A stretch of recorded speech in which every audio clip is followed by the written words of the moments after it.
Tommy Morrison, le blanc américain. Ce poids lourd fut, en effet, une source de fierté pour son pays et représenta les espoirs de nombreux Américains, en particulier ceux des milieux conservateurs, qui voyaient en lui un symbole de force, de courage et de patriotisme. Avec des KO dévastateurs, il s'est forgé une réputation de boxeur puissant et spectaculaire. Tout au long de sa carrière, il a remporté le titre de champion des poids lourds et fut souvent comparé à Mike Tyson en raison de son style de combat agressif. Dans cette vidéo, nous allons revivre les 5 meilleures victoires par KO de Tommy the Duke Morrison. Assure-toi d'aimer la vidéo et commençons. La différence d'âge de 18 ans entre les deux combattants posait le décor d'un affrontement intense. La jeunesse explosive face à l'expérience. Le combat débuta dans une atmosphère de calme. Harry Terrell se plaça prudemment, essayant de garder une distance claire entre lui et Tommy. Mais Morrison lança une série d'échanges féroces, ses crochets sifflant près de la tête de son adversaire. Les ratés de Morrison détendirent Terrell, qui perdit brièvement sa concentration. Et c'est exactement à ce moment-là que Tommy profita de l'ouverture pour placer un coup puissant au corps du vétéran. Pourtant, Terrell, grâce à son expérience, résista à la tempête. Mais le tournant arriva soudainement. Tommy décocha un crochet du gauche foudroyant qui envoya Terrell s'écraser sur le tapis. Malgré la douleur, Terrell fit preuve d'une grande résistance, se relevant seulement pour se retrouver de nouveau dans les griffes du prédateur Morrison. Désespéré pour survivre, Terrell s'accrocha, essayant d'épuiser son adversaire pendant que la fin du round approchait.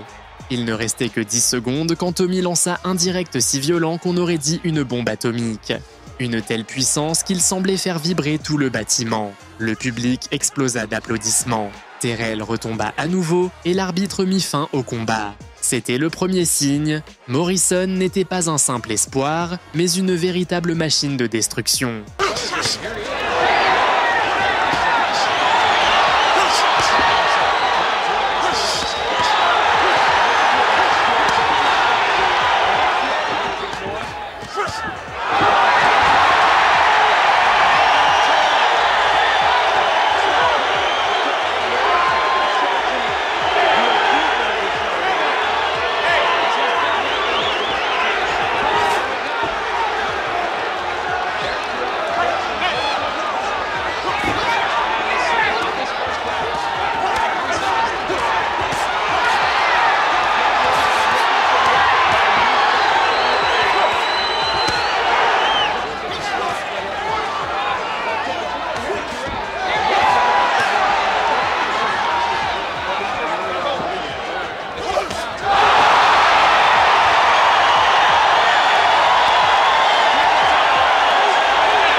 Avant le combat, Art Tucker déclara avec assurance qu'il avait trouvé la faiblesse du Duc. Il affirme « Son crochet du gauche est devenu trop prévisible. À chaque fois qu'il se baisse, il balance le même coup. Si je garde ma distance avec mon jab, je le bloquerai. Et quand il sera immobile, ce sera fini. » Tucker avait la même masse que Morrison, mais profitait d'un avantage d'allonge d'environ 10 cm. Il comptait sur ses longs jabs pour établir le rythme du combat. Mais Morrison n'était pas du genre à être sous-estimé. Très vite, il lança un large crochet du gauche. Le premier manqua sa cible, mais le deuxième toucha en plein. Tucker comprit rapidement qu'un simple jeu de jab ne suffirait pas. Ironiquement, c'était exactement ce que Morrison espérait. Chaque fois que Tucker tentait un direct du droit, Morrison répondait immédiatement avec son fameux crochet du gauche. Et même quand Tucker hésitait, Tommy raccourcissait la distance et attaquait sans relâche le corps, insensible aux tentatives de défense. Peu à peu, Tucker se retrouva à jouer involontairement selon les règles du Duc. Avec seulement 20 secondes restantes au chrono, Morrison décocha à nouveau son terrible crochet du gauche. « Quel coup du gauche !» cria le commentateur, alors que Tucker s'écroulait contre les cordes. Tucker tenta de retrouver son équilibre, mais fut aussitôt puni dès qu'il lança sa main droite. En l'espace de 20 secondes, il subit 2 chutes. Morrison aurait pu finir le combat immédiatement, mais la cloche sonna, sauvant Tucker d'une punition plus lourde. Dans son coin, Tucker semblait perdu. Rien ne semblait avoir changé dans sa stratégie. Au deuxième round, il tomba pour la 3e fois. Debout mais confus, il ne savait plus comment réagir. Quand Tucker tenta encore un direct du droit, il se fit cueillir net par un autre coup fulgurant. Cette fois, il s'effondra inconscient. L'arbitre mit fin au combat. Le public rugit. Pour beaucoup, ce duel n'était qu'une démonstration de puissance, mais en réalité, c'était une leçon de stratégie. Comme dans un conte, le jeune héros avait vaincu le géant en le trompant sur son propre terrain. Le combat entre Tommy Morrison et James Quick Tillis eut lieu le 11 janvier 1991 au Trump Taj Mahal d'Atlantic City, New Jersey. À cette époque, Morrison était toujours invaincu. Malgré son apparition récente dans le film Rocky V, Tommy insista lors des interviews. Le cinéma, c'est une chose, mais ici, c'est le vrai combat.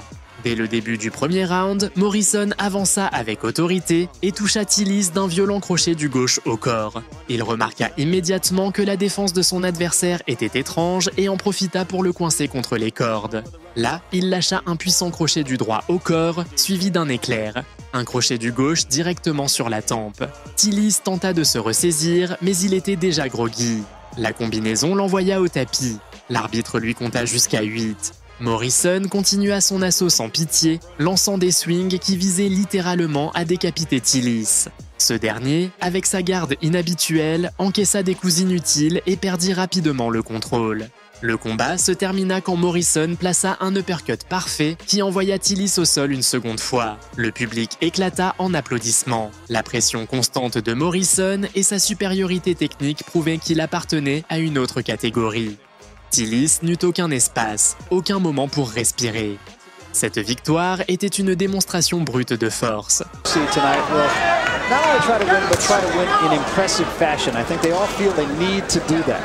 These days, you're fighting as a marketer more than anything else in the heavyweight division. You got to make sure you are marketable. You have not seen Tommy Morrison before. He's a young man that has a tremendous left hook. It's gotten better and better as he's moved ahead in the pro, and there you see it again to the body of Tillis. It's probably his big knockout weapon. Morrison able to work the body very well. Still trying to really get himself back in, but good left hand, down goes Tillis. I guess he does have a good left hook. Tillis shakes his head, says, I'm not sure I want a lot more of this. Doesn't appear to be hurt. Right, I think he's shocked that he got nailed with that punch. And a right hand gets there also, and incidentally, that was set up by a body shot. Another left hand, Tillis is in trouble. And this is a very small ring. There is nowhere for Tillis to go. It's about an 18-foot ring.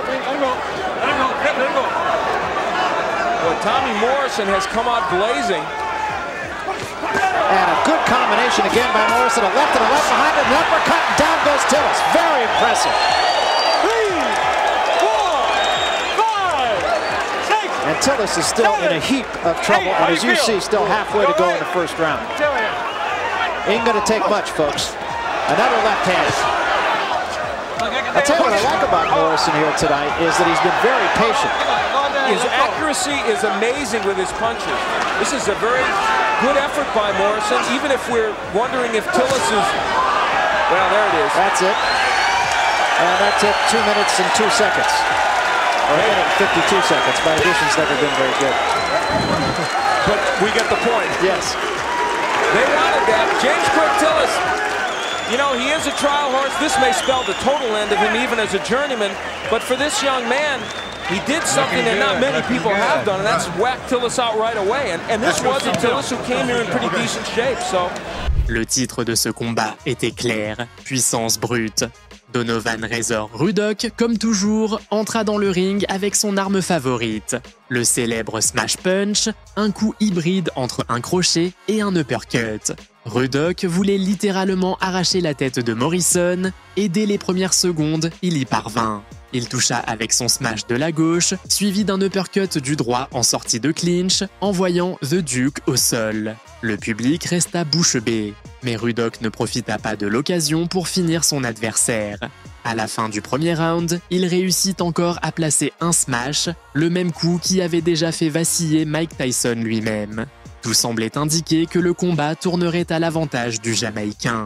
Tommy Morrison, habituellement agressif, se retrouva cette fois en reculant, travaillant sur ses appuis, essayant de trouver son timing. Ruddock savait que Morrison possédait une puissance terrifiante. Il s'approchait avec prudence, calculant chaque coup. Mais après avoir encaissé et s'être relevé, Morrison se transforma. C'était comme si une bête s'était réveillée en lui. Il frappa d'un crochet du droit au corps, puis enchaîna avec un uppercut précis qui désorienta Ruddock, provoquant une chute debout. La foule explosa. Contrairement à Ruddock, Morrison ne laissa aucun répit à son adversaire. Son attaque devint méthodique, violente et implacable. Le troisième round débuta lentement, les deux boxeurs se montrant prudents, mais Morrison trouva son rythme dans les échanges à courte distance. Ruddock, lui, agissait comme un tireur d'élite, précis, froid, attendant la bonne ouverture. À l'approche du quatrième round, Morrison menait sur les cartes des juges. Étrangement, Ruddock semblait moins actif, presque ralenti. Et soudain, comme à chaque fois, le fameux crochet du gauche de Morrison fit parler sa loi. Chaque fois que Ruddock lançait sa droite, Tommy répondait par sa gauche aussi rapide qu'un réflexe. Un nouveau coup frappa en plein menton. Ruddock chancela, tenta de se ressaisir, puis leva les bras en criant à Morrison, le provoquant. Le combat était devenu personnel. Au cinquième round, Ruddock asséna un coup bas, ajoutant à la douleur que Morrison avait déjà endurée. Les deux boxeurs étaient épuisés, mais le cœur du duc tenait encore. Morrison, à court d'air, bougea sur ses appuis arrière, essayant d'économiser son énergie. Pendant ce temps, Ruddock continuait de lancer ses coups droits puissants. Et puis soudain, Tommy explosa. Un véritable orage de combinaisons s'abattit sur Ruddock. Dans son coin, on entendit « Le duc va abandonner ». Mais c'était tout le contraire. Ces mots semblèrent rallumer sa rage. Ruddock tente d'en profiter pour attaquer, espérant terminer le combat dans le sixième round. Mais au moment où il lança sa droite, Morrison, fidèle à son timing parfait, déclencha son crochet du gauche, précis, chirurgical, brutal. Le coup frappa la mâchoire. Ruddock s'écroula. Le public cria. Et comme un monstre qui refuse de mourir, Ruddock se releva, les yeux perdus, titubant. L'arbitre hésita, mais laissa le combat continuer. Tommy, à bout de souffle, utilisa ses dernières forces. 3 combinaisons, 3 frappes parfaites. Le troisième knockdown fut décisif. Selon la règle des 3 chutes dans un même round, le combat s'arrêta. Même si Ruddock semblait encore conscient, c'était terminé. Tommy Morrison avait gagné. Une victoire arrachée dans la douleur au bout de la résistance humaine. Le nom du combat, puissance brute, portait parfaitement son sens.